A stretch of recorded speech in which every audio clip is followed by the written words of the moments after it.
Assalamualaikum warahmatullahi wabarakatuh. Nah, jadi kita sekarang akan membahas telusur dokumen akreditasi. Dokumen akreditasi itu terbagi dari beberapa macam. Yang pertama ada dokumen regulasi. Dokumen regulasi itu terdiri dari seperti ini. Ada SK, ada pedoman, ada panduan, sampai SOP, KAK, dan KAP. Itu namanya pedoman regulasi. Nah, jadi yang akan kita bahas sekarang adalah dokumen telusur. Jadi dokumen telusur itu adalah dokumen yang dibuat sebagai bahan telusur kegiatan atau perencanaan. Saya sudah menyusun kalau kita misalnya melihat EP, kita pasti bingung ya, EP itu bolak-balik terus. Kadang diminta di EP bab 1, EP bab 5, EP bab 3. Nah, saya sekarang akan menyederhanakan bagaimana dokumen telusur itu. Saya ini yang pertama saya beri judul telusur terintegrasi.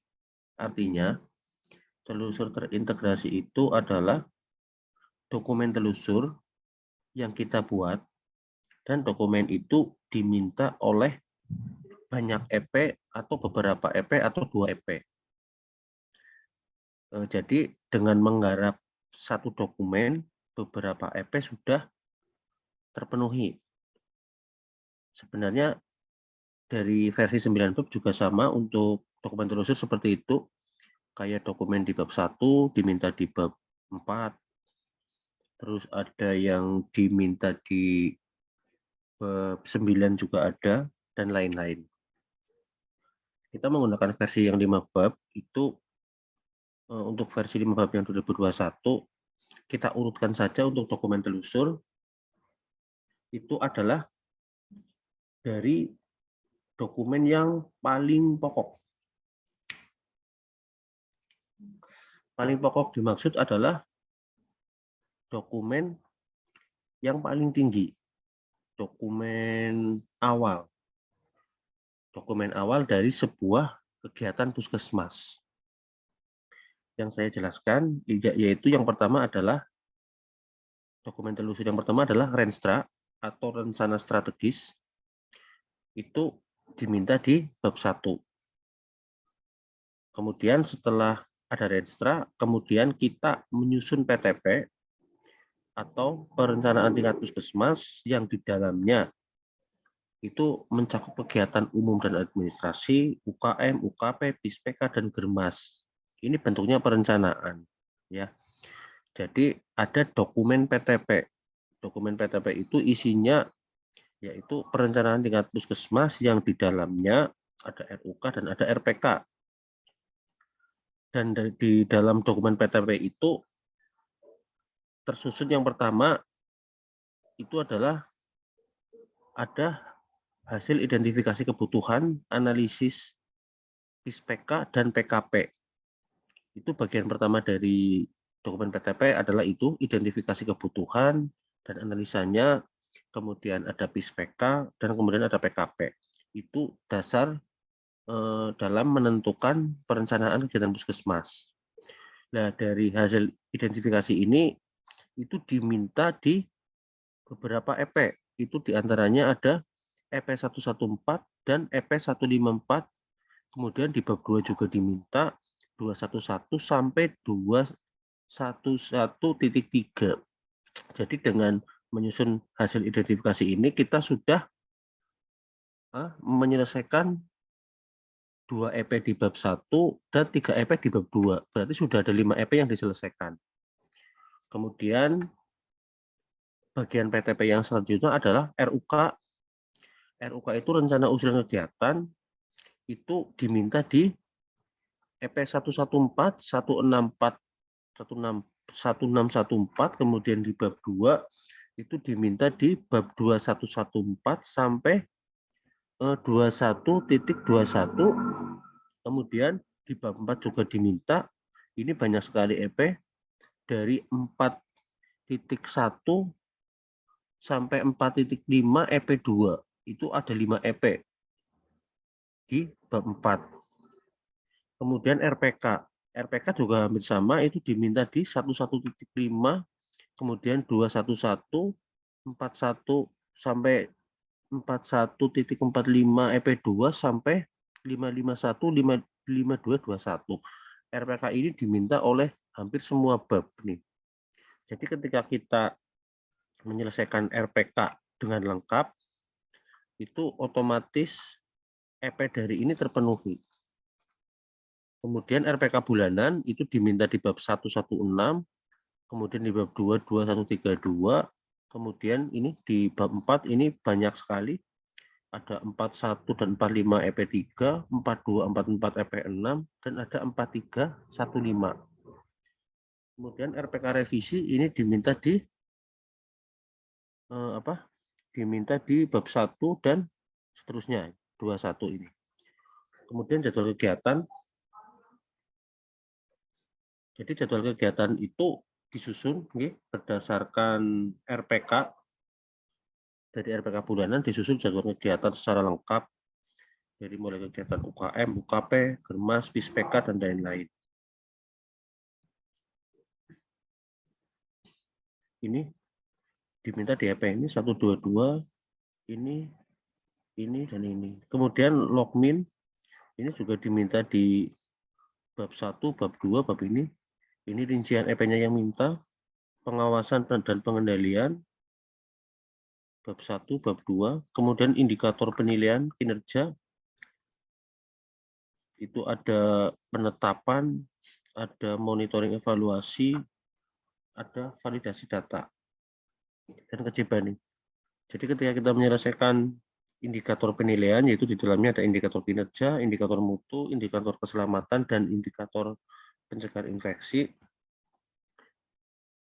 semua ini selesai.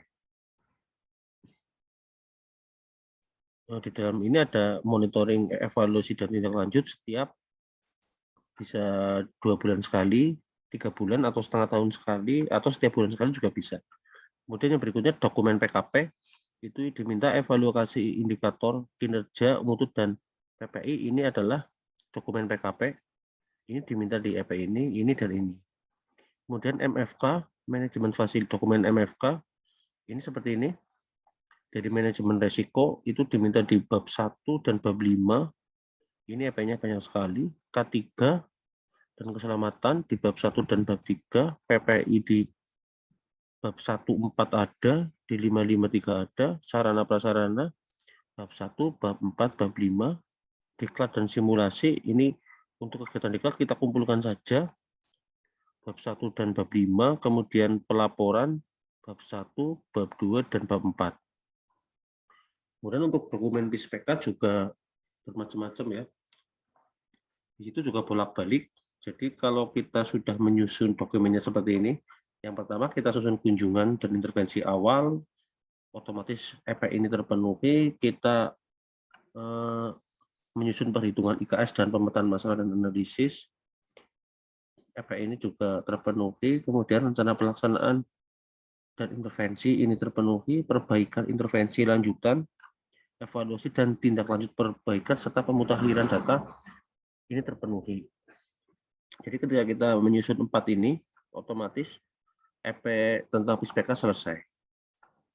Kemudian dokumen admin kurang lebihnya seperti ini. Kalau ini sih tidak terintegrasi ya, ini cukup di bab 1. Kemudian dokumen UKP juga seperti ini. Jadi kita ambil sampel saja ya.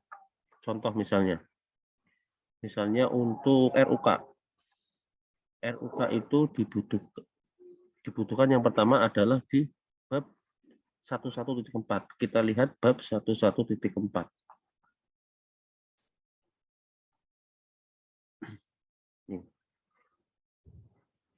Nih, RUK. Bab 11.4 ada RUK. Kemudian di bab 1614 Kita lihat 1614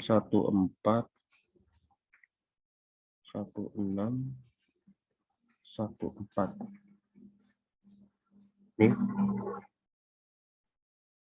bukti pendampingan penyusunan RUK, otomatis RUK dan RPK. Berarti buktinya adalah dokumen itu RUK dan RPK dan ditambah notulen.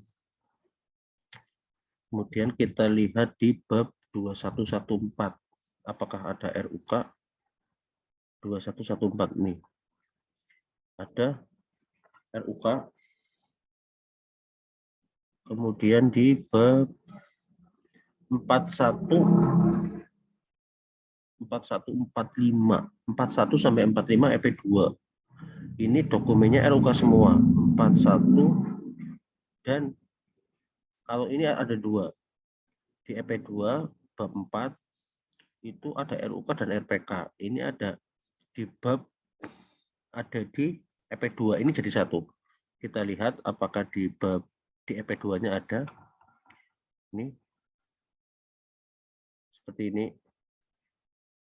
Ini kan ada RUK RPK. Di EP ini juga sama KIA. Kemudian TB ini juga sama nih, rencana penanggulangan ada di RUK dan RPK. PTM juga sama, ada di EP2 ini. Kemudian untuk RPK itu juga hampir sama.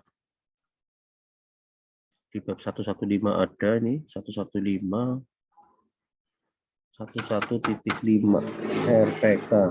Nih. 1.5 itu diminta, kemudian di 1 ini di bab 2 2121 ini ada RPK. Kemudian di bab 4 tadi ya sudah ada nih RPK ini terus sampai sini. Tiap EP2 diminta RPK. Kemudian di bab 5 ini ada 551 itu juga diminta RPK. Kita lihat, kita cek. 551 ini kan di 5511 ini menyusun rencana pelaksanaan program PPI secara komprehensif, secara menyeluruh dengan kegiatan pelayanan. Itu adalah RPK PPI. Yang diminta dokumennya adalah RPK. Jadi RPK itu kan dokumennya cuma 1 ya. Di sini memuat tentang PPI, UKM, dan UKP. Jadi ketika dokumen-dokumen ini sudah tersusun dengan rapi, meliputi seluruh program dengan lengkap, nanti akan banyak sekali EP yang terpenuhi. Jadi ketika kita melakukan pengelompokan dokumen per EP, kita tinggal apa? Misalnya, oh untuk EP ini dokumennya ada di PTP. Oh untuk EP ini dokumennya ada di RUK dan seterusnya.